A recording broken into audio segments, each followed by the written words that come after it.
Joining me now from Washington is the Democratic Senator from Pennsylvania, John Fetterman. Senator, thank you for joining us tonight. What is your reaction to the emergence of this anti-Semitic rally in the middle of Philadelphia? It's appalling. It's appalling. I mean, this is certainly not the first kind of episode of anti-Semitism here, and it's just run amok. And I've spoken to a lot of different people from the Jewish community across Pennsylvania, and they are horrified and they are actually feeling unsafe as well. And now you have a mob attacking a Jewish restaurant in the middle of the afternoon in downtown Philadelphia. It's unacceptable. Senator, on a related note, your colleague in the House, Congresswoman Pramila Jayapal, she was asked about the pervasive sexual violence that we have learned about that happened on October 7th, committed by Hamas terrorists. And she deflected, basically, and talked about how Israel is fighting this war. I don't know if you were able to see her answer to that question, but did you think it was appropriate? Well, I saw that, and I certainly have a lot of respect for my colleague in the House, but we also, I do believe it's important that we call it what it was. You know, they systematically used rape as part of their war, and they terrorized and brutalized Israeli women, and especially young girls, and raped them, and then after that, they actually would shoot them in the back of their head.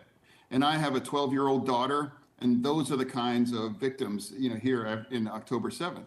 And we got to call it out, and we have to acknowledge that. And why you would want to protest that versus attacking a Jewish restaurant, it's part of the point that I made on Twitter. In your party, on the left, this is something that it seems like people are really struggling with on the left. Is there a problem here? Does the left have a problem with anti-Semitism in its ranks? Again, I don't speak for anybody in the Senate and certainly not in the House. I only speak to myself. And I've been very clear on what side I'm at as well, too. And I absolutely do acknowledge that we must acknowledge the incredible loss of innocent life in Palestine as well. And I've met with statewide Palestinian and Muslim and Arab communities all across Pennsylvania. And they've all been incredibly thoughtful conversations as well, too. And I agree that we must have those kind of conversations and take those into account. But I also believe that Israel has the right, and they actually should, destroy Hamas, because that really is Hamas is an anathema to peace and a true two-state solution. I do want to talk about exactly that, because, I mean, we're talking here about how the protests are being carried out in the United States, but there are some real questions about what's happening on the ground in Gaza, about the really extraordinary civilian death toll that has happened as a result of this war. Do you believe that anything that Israel has done in these 6 weeks of fighting has amounted to a war crime? Of course not. Of course not. And it's like, let's not forget what Hamas started. They broke the first ceasefire, and then they attacked Israel and murdered over 1,200 innocent women, children, babies, everything, and brutalized it in the most unspeakable kinds of ways. And so that really is the ultimate criminal war kinds of. This is absolutely an unequivocal attack to destroy Israel, and we must remember that that's how started all of this. This could very well be a rematch between President Biden and Donald Trump. Lots of questions now about what a second Donald Trump term would look like. Do you think that democracy will survive a second Trump term? Gosh, I sure hope so. And I'll certainly be, if God forbid, if that does happen, of a second term of Trump, I'll absolutely be using my platform and my position to fight back and push back against that, just as I did, as Lieutenant Governor of Pennsylvania, when they were lying and trying to malign, our elections in Pennsylvania back in 2020. But I don't believe we're going to have to face that. I really do fundamentally think that Joe Biden will absolutely win, and he'll definitely going to win in Pennsylvania. And I do believe anyone who wins Pennsylvania is going to be the next president as well, too. And I'll make this call right here on this network that Joe Biden will absolutely win Pennsylvania. Trump cannot win Pennsylvania if President Biden is on the ballot. One of your colleagues in the House, Dean Phillips, disagrees with that. He has said he believes Joe Biden is the only Democrat who's capable of losing to Trump, in large part because he's 81. There's no part of you that's concerned that 81 is simply too old to perform the duties of President of the United States?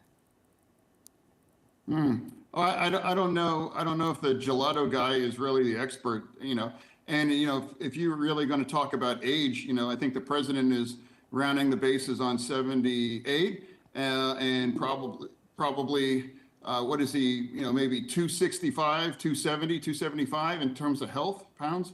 So I don't know. My money's going to go on Joe Biden, and I think he's going to have a second term here as the president.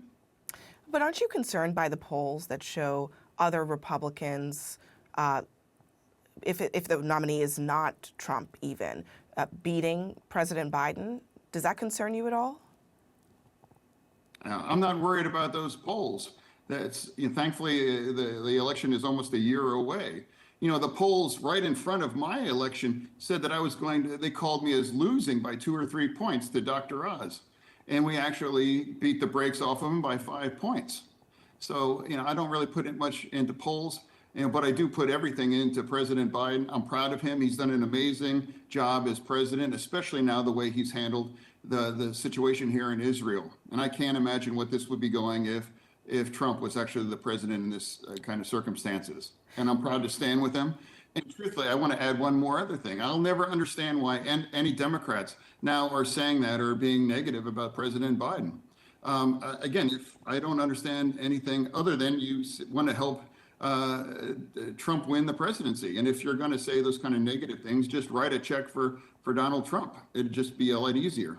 So the White House has, on the economy, tried to coin the term Bidenomics. But the reporting is that right now, House Democrats have basically abandoned that term, even though we should acknowledge the GDP report recently showing 5% growth. Do you think that the term itself, Bidenomics, is not working for voters? Again, I'm president of Joe Biden, and he's also addressed inflation. And you talk about, how many millions of new jobs during his time, and he's gone through the pandemic, and he's handled now, with Israel and all these other issues as well too. He's done an amazing job, and he's also a really tough guy. I've had an incredibly difficult race in 2022, and that put me to the wall. But now he survived in 2020, and even after all of those things, that incredible crucible.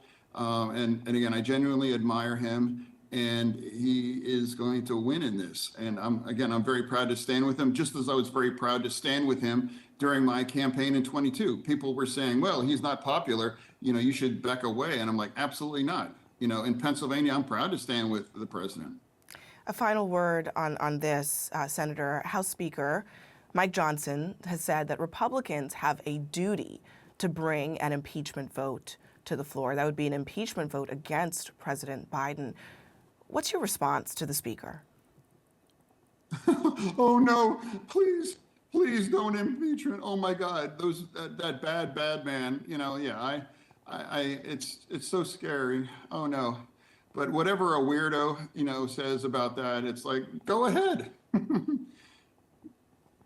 And you still think ultimately nothing will be found?